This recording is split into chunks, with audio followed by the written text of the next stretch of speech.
Hello बच्चों, आपने coordination compound का फर्स्ट लेक्चर देख लिया है। लेक्चर देखने के साथ साथ आप नोट्स भी बनाते चलिए। आज हम कोऑर्डिनेशन कंपाउंड्स के बारे में कुछ और फैक्ट्स जानेंगे। जैसे कोऑर्डिनेशन कंपाउंड में जो कॉम्प्लेक्स आयन होता है, उस कॉम्प्लेक्स आयन के अंदर जो ट्रांजिशन मेटल आयन होता है वो as a Lewis acid behave करता है। क्यों लुईस एसिड बिहेव करता है? क्योंकि वो इलेक्ट्रॉन एक्सेप्टर होता है, और जो उसके लिगैंड्स होते हैं वो as a Lewis base behave करते हैं, क्योंकि वो इलेक्ट्रॉन डोनर्स होते हैं। पूरा का पूरा कोऑर्डिनेशन कंपाउंड जो है, जैसे सिंपल सॉल्ट को हम लोग लिखते हैं, पहले केटायन लिखते हैं फिर एनायन लिखते हैं, वैसे ही पूरे कोऑर्डिनेशन कंपाउंड को भी पहले उसमें केटायन लिखा जाता है फिर उसमें एनायंस को लिखा जाता है। और पूरे कोऑर्डिनेशन कंपाउंड का टोटल चार्ज जो है वो ज़ीरो आना चाहिए। और कोऑर्डिनेशन कंपाउंड का जो कॉम्प्लेक्स आयन होता है वो हमेशा बिग ब्रैकेट में लिखा जाता है। जैसा कि यहाँ पर दो एग्जाम्पल दिए हुए हैं। पहले एग्जाम्पल में देखिए, पोटेशियम जो कि केटायन है वो पहले लिखा हुआ है और बिग ब्रैकेट में अंदर कॉम्प्लेक्स आयन लिखा हुआ है। सिमिलरली जो सेकंड एग्जाम्पल है उसमें देखिए, जो कॉम्प्लेक्स आयन है वो यहाँ पर केटायन है, इसलिए वो बिग ब्रैकेट में लिखा हुआ है। और जो क्लोराइड आयन है वो एनायन है, वो काउंटर आयन है, इसलिए वो बिग ब्रैकेट के बाहर लिखा हुआ है। हमने आपको बताया था कि कॉम्प्लेक्स आयन के अंदर जो ट्रांजिशन मेटल प्रेजेंट होते हैं वो वेरिएबल ऑक्सीडेशन स्टेट को शो करते हैं। यहाँ पर देखिए, एक एग्जाम्पल लिया गया है जिसमें मैग्नीज के मल्टीपल ऑक्सीडेशन स्टेट को शो किया गया है। जैसे जैसे ऑक्सीडेशन स्टेट बढ़ती है वैसे ही कंपाउंड का कलर भी चेंज हो जाता है, और ऑक्सीडेशन स्टेट बढ़ने के साथ साथ ही कंपाउंड का नेचर बेसिक से एसिडिक में कन्वर्ट होता जाता है। अभी तक हम लोग सेंट्रल मेटल आयन के बारे में पढ़ रहे थे। अब हम लोग लिगैंड्स के कुछ फैक्ट्स को देखेंगे। सबसे पहला है, लिगैंड्स कितने प्रकार के होते हैं, टाइप्स ऑफ लिगैंड्स। फर्स्ट है मोनोडेंटेट लिगैंड्स, सेकंड है पॉलीडेंटेट लिगैंड्स, थर्ड है एम्बीडेंटेट लिगैंड्स। सो पहले लेते हैं मोनोडेंटेट लिगैंड को। मोनोडेंटेट लिगैंड वो लिगैंड्स होते हैं जिनमें केवल एक डोनर एटम होता है या फिर वन साइट ऑफ अटैचमेंट उसमें होता है। मोनोडेंटेट लिगैंड का कोई एक ही एटम जो है वो कोऑर्डिनेट बॉन्डिंग करता है सेंट्रल मेटल आयन के साथ में। यहाँ पर कुछ एग्जांपल्स दिए हुए हैं, जैसे वाटर है, फ्लोराइड आयन है, साइनाइड आयन है। तो वाटर का सिर्फ ऑक्सीजन एटम ही कोऑर्डिनेट बॉन्डिंग करता है सेंट्रल मेटल आयन के साथ में। उसी तरह से साइनाइड आयन है। साइनाइड आयन में भी एक बार में एक ही एलिमेंट इसका कोऑर्डिनेट बॉन्डिंग करता है सेंट्रल मेटल आयन के साथ में। सेकंड है पॉलीडेंटेट लिगैंड। जिन लिगैंड्स में दो या दो से ज़्यादा डोनर एटम्स होते हैं उन्हें हम पॉलीडेंटेट लिगैंड्स कहते हैं। जिनमें दो डोनर एटम होते हैं उन्हें बाईडेंटेट लिगैंड कहते हैं। जिनमें तीन डोनर एटम्स होते हैं उन्हें ट्राईडेंटेट लिगैंड्स कहते हैं। ऐसे ही मल्टीपल साइट ऑफ अटैचमेंट वाले लिगैंड्स को पॉलीडेंटेट लिगैंड्स कहते हैं। यहाँ एग्जाम्पल दिए हुए हैं, हम लोग एक एग्जाम्पल लेते हैं ऑक्जिलेट का। ऑक्जिलेट में देखिए, इसके जो दो ऊपर के ऑक्सीजन एटम हैं दोनों ही कोऑर्डिनेट बॉन्डिंग करते हैं सेंट्रल मेटल एटम के साथ में। उसी तरह से एथिलीन डाइअमीन में भी इसके दोनों नाइट्रोजन एटम के पास single lone pair of electron होता है, जो कि अवेलेबल होता है कोऑर्डिनेट बॉन्डिंग करने के लिए सेंट्रल मेटल एटम के साथ में। जितने भी बाईडेंटेट लिगेंड्स होते हैं या पॉलीडेंटेट लिगेंड्स होते हैं उन्हें हम चिलेटिंग एजेंट भी कहते हैं। चिलेटिंग एजेंट इसलिए कहते हैं क्योंकि वो जब कोऑर्डिनेट बॉन्डिंग बनाते हैं सेंट्रल मेटल एटम के साथ में, तो उन कोऑर्डिनेट बॉन्डिंग बनने के साथ में ही वहाँ पर एक रिंग का फॉर्मेशन हो जाता है। नीचे के एग्जाम्पल में देखिए, एथिलीन डाइअमीन जो है वो एम एटम के साथ में as a bidentate ligand behave कर रहा है और एम एटम के साथ में दो कोऑर्डिनेट बॉन्ड बना रहा है। इस कोऑर्डिनेट बॉन्डिंग होने के साथ में ही यहाँ पर एक रिंग का भी फॉर्मेशन हो रहा है।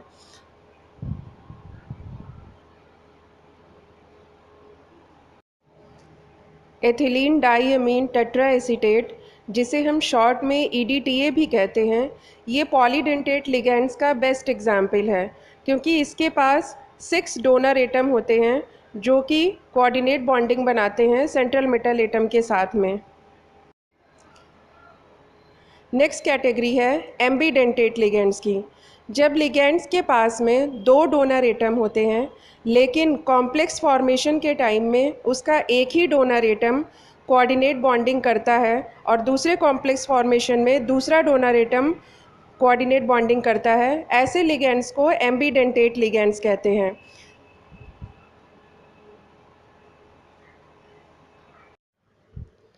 For example, NO2 as a ambidentate ligand behave करता है। किसी कॉम्प्लेक्स कंपाउंड में ये इसका जो नाइट्रोजन एटम है वो कोऑर्डिनेट बॉन्डिंग करता है, और किसी कंपाउंड में इसका ऑक्सीजन एटम कोऑर्डिनेट बॉन्डिंग करता है। जब इसका नाइट्रोजन एटम कोऑर्डिनेट बॉन्डिंग बनाता है तब इसकी नेमिंग करते समय इसका नाम नाइट्रो लिखते हैं, और जब इसका ऑक्सीजन एटम कोऑर्डिनेट बॉन्डिंग बनाता है तब इसका नाम नाइट्रेटो लिखते हैं। सिमिलरली थायोसाइनेट है लिगेंड जो कि as a ambidentate ligand behave करता है। इसके पास भी एक सल्फर एटम है और इसका एक नाइट्रोजन एटम है जो कि कोऑर्डिनेट बॉन्डिंग कर सकते हैं, लेकिन किसी कॉम्प्लेक्स कंपाउंड में इसका सिर्फ सल्फर एटम ही कोऑर्डिनेट बॉन्डिंग बनाता है और किसी दूसरे कॉम्प्लेक्स कंपाउंड में इसका नाइट्रोजन एटम कोऑर्डिनेट बॉन्डिंग बनाता है। जब इसका सल्फर एटम कोऑर्डिनेट बॉन्डिंग बनाता है तब इसकी नेमिंग में इसका नाम लिखते हैं थायोसाइनेटो, और जब इसका नाइट्रोजन एटम कोऑर्डिनेट बॉन्डिंग बनाता है तब इसका नाम लिखते हैं isothiocyanato. Effective atomic number. Effective atomic number, जिसको कि हम शॉर्ट में EAN भी कहते हैं, इसको बेसिकली ऐसे समझा जा सकता है कि कॉम्प्लेक्स आयन का जो ट्रांजिशन मेटल आयन है वो उसकी क्लोज विसिनिटी में जितने भी नंबर ऑफ़ इलेक्ट्रॉन्स प्रेजेंट होते हैं, अगर हम उनको कैलकुलेट कर लें तो वही उसका इफेक्टिव एटॉमिक नंबर होता है। इसके लिए एक फार्मूला भी है, Z minus X plus Y, जहाँ पर Z जो है वो ट्रांजिशन मेटल आयन का एटॉमिक नंबर है और X जो है वो नंबर ऑफ़ इलेक्ट्रॉन्स हैं जो कि वो ट्रांजिशन मेटल लूज़ करता है कॉम्प्लेक्स आयन को बनाने के लिए, और Y जो है वो टोटल नंबर ऑफ़ इलेक्ट्रॉन्स हैं which are donated by the ligands. यहाँ पर एक एग्जाम्पल फेरोसाइनाइड का दिया हुआ है। इसमें देखिए, यहाँ पर आयरन की ऑक्सीडेशन स्टेट यहाँ +2 है, और आयरन का चूँकि हम लोग को पता है कि इसका एटॉमिक नंबर 26 होता है, तो और टोटल यहाँ पर लिगेंड्स जो है वो 6 लिगेंड्स हैं। हर लिगेंड 2-2 इलेक्ट्रॉन को शेयर करेगा, 2-2 इलेक्ट्रॉन को डोनेट करेगा। तो इसको अगर हम सिंपली फार्मूले में रखें और फार्मूले से इसको कैलकुलेट करें तो इस कॉम्प्लेक्स आयन का इफेक्टिव एटॉमिक नंबर 36 आता है। फेरोसाइनाइड आयन पर टोटल -4 चार्ज है, इसे भी हम कैलकुलेट कर सकते हैं। इसे कैलकुलेट करने के लिए हमें सबसे पहले ये देखना है कि आयरन पर +2 चार्ज है और हर साइनाइड लिगेंड -1 चार्ज को कैरी करता है। अब चूँकि यहाँ पर 6 साइनाइड लिगेंड्स हैं तो -6 हो जाएगा टोटल चार्ज, और आयरन पर +2 चार्ज है तो इसको सिंपली विथ साइन हम ऐड कर लेंगे तो ये -4 आ जाता है। कोऑर्डिनेशन कंपाउंड्स की भी IUPAC नेमिंग की जाती है, लेकिन उसके लिए कुछ रूल्स हैं। फर्स्ट रूल जो है वो ये है कि कोऑर्डिनेशन कंपाउंड में हमेशा सबसे पहले केटायंस का नाम लिखते हैं, उसके बाद फिर एनायंस का नाम लिखते हैं। और अगर कोऑर्डिनेशन कंपाउंड में एक से ज़्यादा लिगेंड प्रेजेंट है तो फिर उनको उनके अल्फ़ाबेटिकल ऑर्डर में लिखते हैं। उनका जो भी नाम लिखा जाएगा वो उनके अल्फ़ाबेटिकल ऑर्डर में लिखा जाएगा। और यदि लिगेंड्स एनायनिक लिगेंड्स हैं तब फिर उनके नाम के आगे O लगा देते हैं।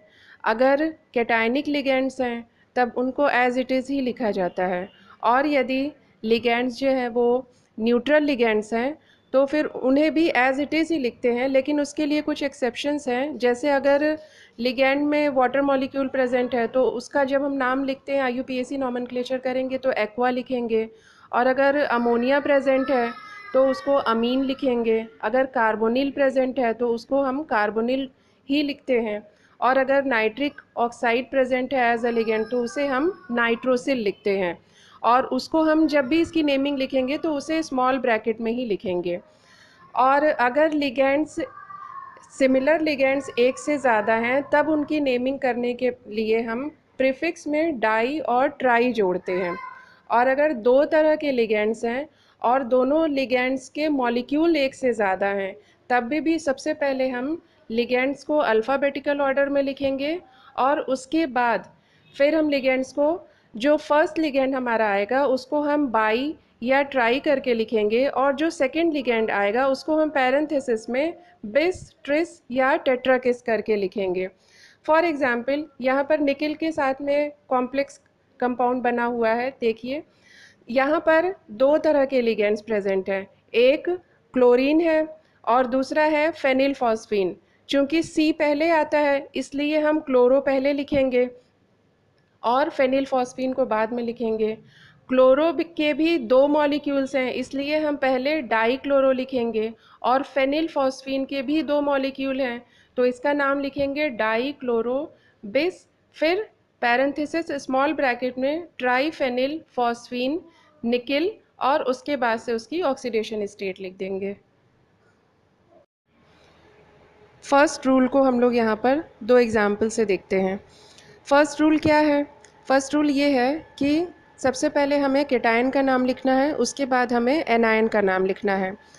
केटायन की पोजीशन पर अगर काउंटर आयन प्रेजेंट है तो हम सबसे पहले उसका नाम लिखेंगे, और यदि कॉम्प्लेक्स आयन प्रेजेंट है तो हम उसका नाम लिखेंगे, फिर हम उसके बाद ही एनायन का नाम लिखेंगे। अब जैसे कोबाल्ट के कॉम्प्लेक्स कंपाउंड में पूरा का पूरा कॉम्प्लेक्स आयन ही केटायन की पोजीशन पर प्रेजेंट है, और क्लोराइड आयन जो है वो एनायन की पोजीशन पर प्रेजेंट है। तो यहाँ पर हम सबसे पहले कॉम्प्लेक्स आयन, जो कोबाल्ट का कॉम्प्लेक्स आयन है उसकी नेमिंग पहले करेंगे, और उसके बाद क्लोराइड जो कि एनायन की पोजीशन पर प्रेजेंट है फिर उसकी नेमिंग करेंगे। सेकेंड एग्जाम्पल में देखिए, सोडियम जो कि काउंटर आयन यहाँ पर है वो केटायन की पोजीशन पे प्रेजेंट है, और पूरा का पूरा कॉम्प्लेक्स आयन एनायन की पोजीशन पे प्रेजेंट है।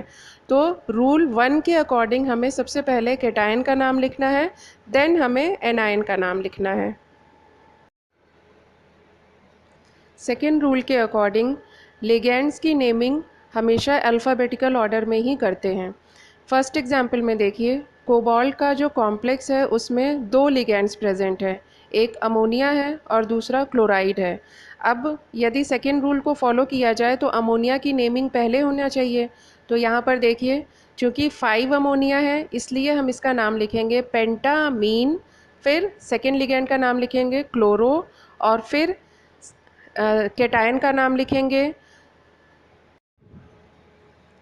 थर्ड रूल के अकॉर्डिंग लिगेंड्स की नेमिंग करने के लिए सबसे पहले हमें ये देखना रहता है कि कॉम्प्लेक्स आयन में जो लिगेंड्स प्रेजेंट हैं वो न्यूट्रल लिगेंड है कि एनायनिक लिगेंड्स हैं। अगर न्यूट्रल लिगेंड्स हैं तो कुछ एक्सेप्शंस को छोड़ दें तो सभी न्यूट्रल लिगेंड्स का नाम एज इट इज़ ही लिखा जाता है, और यदि एनायनिक लिगेंड्स हैं तो उनके नाम में IDE को रिमूव करके वहाँ पर O को ऐड कर दिया जाता है। फॉर एग्ज़ाम्पल जैसे फ्लोराइड आयन है यहाँ पर, तो फ्लोराइड आयन को हम नेमिंग करते समय फ्लोरो लिखते हैं, क्लोराइड आयन को क्लोरो लिखते हैं, ब्रोमाइड आयन को ब्रोमो लिखेंगे, हाइड्रोक्साइड आयन को हाइड्रोक्सो लिखेंगे। ट्रांजिशन मेटल आयन की भी नेमिंग करते समय हमें ये देखना पड़ता है कि जो पूरा का पूरा कॉम्प्लेक्स आयन है वो केटायन की पोजीशन पर प्रेजेंट है या फिर एनायन की पोजीशन पर प्रेजेंट है। यदि हमारा कॉम्प्लेक्स आयन केटायनिक है तब ट्रांजिशन मेटल आयन का नाम एज इट इज़ ही लिख दिया जाएगा, लेकिन अगर हमारा कॉम्प्लेक्स आयन एनायनिक है तब ट्रांजिशन मेटल आयन का नाम जो भी लिखा जाएगा उसके नाम के आगे ATE को हम ऐड कर देंगे। यहाँ एग्जाम्पल में देखिए, अगर कॉम्प्लेक्स एनायनिक है और उसमें आयरन ट्रांजिशन मेटल प्रेजेंट है तब हम उसका नाम फरेट लिखेंगे। अगर कॉपर प्रेजेंट है तो उसका नाम हम क्यूपरेट लिखेंगे। अगर गोल्ड प्रेजेंट है तो उसका नाम हम ऑरेट लिखेंगे। अगर सिल्वर प्रेजेंट है तो हम उसका नाम अर्जेंटेट लिखेंगे। ट्रांजिशन मेटल आयन की नेमिंग को हम यहाँ पर दो एग्जाम्पल से क्लियर करेंगे। यहाँ देखिए, कोबाल्ट के दो कॉम्प्लेक्स कंपाउंड हैं, लेकिन दोनों ही एकदम अलग तरह के कॉम्प्लेक्स कंपाउंड हैं।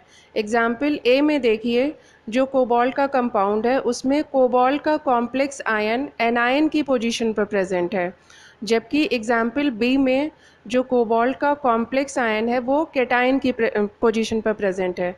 अब चलिए देखते हैं कि इसकी नेमिंग कैसे करेंगे। सबसे पहले हम एग्जाम्पल ए में देखते हैं। इसमें सबसे पहले केटायन की पोजीशन पर पोटेशियम प्रेजेंट है, तो हम सबसे पहले पोटेशियम का नाम लिखेंगे। उसके बाद हम आएंगे कॉम्प्लेक्स आयन की तरफ। अब ये कॉम्प्लेक्स आयन पूरा का पूरा एनायन की पोजीशन पर प्रेजेंट है, तो हम नेमिंग जो है उसी हिसाब से करेंगे इसकी। अब इसमें देखिए, यहाँ पर कॉम्प्लेक्स आयन के अंदर दो तरह के लिगेंड प्रेजेंट हैं, एक अमोनिया है और दूसरा क्लोराइड है। तो सबसे पहले हमें अमोनिया का नाम लिखना है। चूँकि दो अमोनिया है तो डाई अमीन लिखेंगे और चार क्लोराइड है तो टेट्रा क्लोरो लिखेंगे। अब हमें ट्रांजिशन मेटल आयन का नाम लिखना है। चूँकि कोबाल्ट यहाँ पर एनायनिक कॉम्प्लेक्स की जगह पर प्रेजेंट है, तो यहाँ पर हम कोबाल्ट को एज अ कोबाल्टेट लिखेंगे और इस पूरे कॉम्प्लेक्स आयन में कोबाल्ट की ऑक्सीडेशन स्टेट 2 है, इसलिए स्मॉल ब्रैकेट में 2 भी लिखेंगे। अब सेकेंड एग्जाम्पल को देखिए। सेकेंड एग्जाम्पल में कोबाल्ट का जो कॉम्प्लेक्स है वो केटायन की पोजीशन पे प्रेजेंट है, तो हमें सबसे पहले केटायन का नाम लिखना है, इसलिए हम इस कॉम्प्लेक्स आयन का नाम लिखेंगे। इसमें फिर वही दो तरह के लिगेंड प्रेजेंट हैं, एक अमीन है और दूसरा क्लोराइड है। चार अमोनिया है तो सबसे पहले हम टेट्रामीन, और दो क्लोरीन है तो डाई क्लोरो। और अब यहाँ पर ध्यान दीजिए, जब कोबाल्ट को यहाँ पर लिखेंगे तो हम यहाँ सिर्फ कोबाल्ट लिखेंगे, क्योंकि कोबाल्ट का जो कॉम्प्लेक्स है वो केटायन की पोजीशन पे प्रेजेंट है, तो इसलिए इसका नाम हम लिखेंगे टेट्रामीन डाई क्लोरो कोबाल्ट। और इस पूरे कॉम्प्लेक्स आयन में कोबाल्ट की ऑक्सीडेशन स्टेट 3 है, इसलिए स्मॉल ब्रैकेट में 3 लिखेंगे। फिर अब हम काउंटर आयन का नाम लिखेंगे जो कि एनायन है और ये क्लोराइड है। तो इस पूरे दोनों एग्जाम्पल को देखने से ये समझ में हमें लगता है कि अब ये क्लियर हो गया होगा कि कोबाल्ट को कब हम कोबाल्टेट लिखेंगे और इसी कोबाल्ट को कब हम कोबाल्ट लिखेंगे। जब कोबाल्ट का कॉम्प्लेक्स एनायन की पोजीशन पर प्रेजेंट था तब हम कोबाल्टेट लिख रहे थे, और जब कोबाल्ट का कॉम्प्लेक्स केटायन की पोजीशन पर प्रेजेंट था तब हम कोबाल्ट लिख रहे थे। यहाँ पर जो दो ऑक्सीडेशन स्टेट मेंशन हुई है, अभी हम इसको आगे डिस्कस कर लेंगे। कॉम्प्लेक्स कंपाउंड की नेमिंग करते समय हमेशा केटायन और एनायन के नाम के बीच में स्पेस रखना चाहिए। अब जैसे यहाँ एग्जाम्पल देखिए, सोडियम का जो कॉम्प्लेक्स कंपाउंड है, इसमें इसकी नेमिंग जब की गई है तो सबसे पहले इसका सोडियम लिखा गया है, फिर स्पेस दे करके फिर इसके कॉम्प्लेक्स आयन का नाम लिखा गया है। इसका नाम क्या लिख सकते हैं हम? Sodium ammine tri chloro platinate small bracket में 2। इसका जो सेकेंड एग्जाम्पल है वो देखिए, पोटेशियम फिर space tetra bromo cuprate small bracket में 2। थर्ड एग्जाम्पल देखिए। थर्ड एग्जाम्पल में कोबाल्ट का ही कॉम्प्लेक्स कंपाउंड है, इसमें कोबाल्ट के साथ में एक लिगेंड यहाँ पर आपको दिख रहा होगा EN लिखा है। ये EN जो है वो एथिलीन डाईअमीन को रिप्रेजेंट करता है। अभी जब आप पीछे पढ़ रहे थे बाईडेंटेट लिगेंड, वहाँ पर ये आया था। तो इस एथिलीन डाईअमीन को हम EN से भी रिप्रेजेंट करते हैं।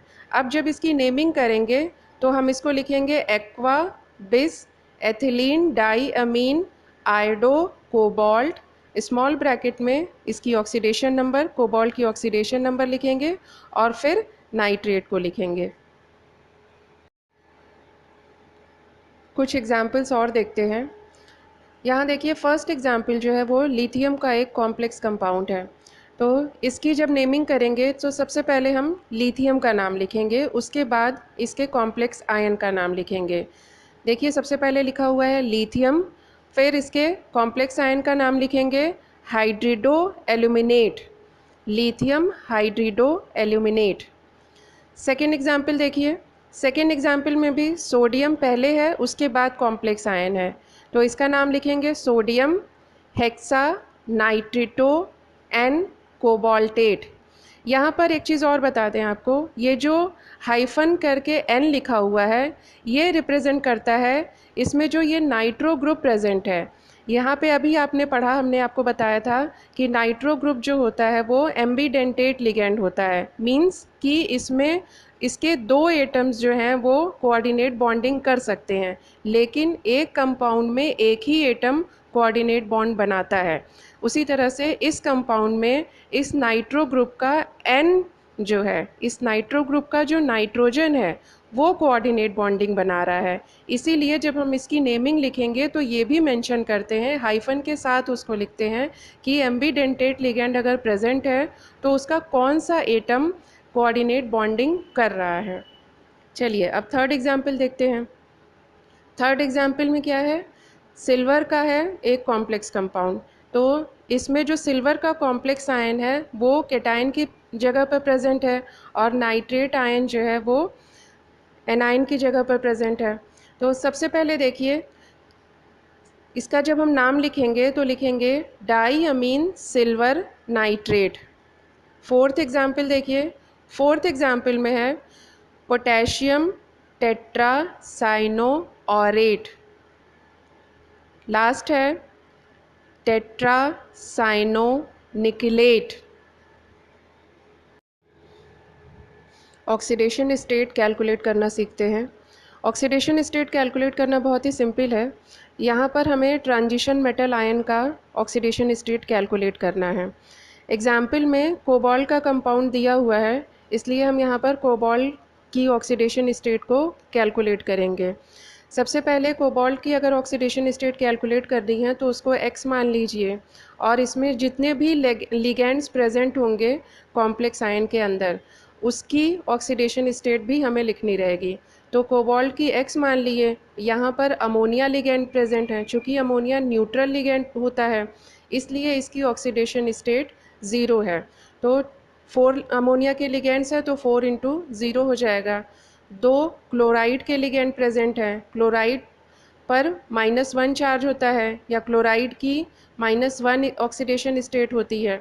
चूँकि 2 है तो 2 इंटू -1 कर देंगे इज इक्वल टू पूरे कॉम्प्लेक्स आयन पर +2 का चार्ज है। ये +2 कैसे आएगा, ये आप क्रॉस ओवर मेथड जो आप पहले पढ़ते थे, आप पहले से भी जानते होंगे, क्रॉस ओवर मेथड से हम निकाल लेते हैं। चूँकि सल्फेट पे -2 का चार्ज है इसलिए पूरे कॉम्प्लेक्स आयन पर +2 का चार्ज होगा। तो यहाँ पर हम पूरे इक्वल टू +2 लिख लेंगे और जब इसको हम सॉल्व करेंगे तब x इज़ इक्वल टू 4 आएगा। इस तरह से हम किसी भी ट्रांजिशन मेटल आयन की ऑक्सीडेशन स्टेट को कैलकुलेट कर सकते हैं। अब देखिए कुछ एग्जाम्पल्स दिए हुए हैं, इनको आप लोग भी सॉल्व करने की कोशिश करिए। हम इसको ऑक्सीडेशन स्टेट के साथ में बताते जाएंगे इसका नाम। फर्स्ट एग्जाम्पल है penta aqua chloro chromium 3 chloride. Second है potassium hexa cyano ferrate 3। Third है पेंटा कार्बोनिल आयरन 0। यहाँ पर आयरन की ऑक्सीडेशन स्टेट 0 है क्योंकि ये पूरा का पूरा ही कॉम्प्लेक्स जो है कंपाउंड ये न्यूट्रल है। फोर्थ है पेंटामीन कार्बोनेटो कोबाल्ट 3 ब्रोमाइड। लास्ट है ट्रिस इन, देखिए यहाँ पर फिर से एथिलीन डाइअमीन आ गया है, ट्रिस एथिलीन डाइअमीन प्लेटिनम 4 ब्रोमाइड। ये कुछ कंपाउंड्स दिए हुए हैं एक्सरसाइज के लिए, इसको आप लोग अपने से लिखने की प्रैक्टिस करिएगा।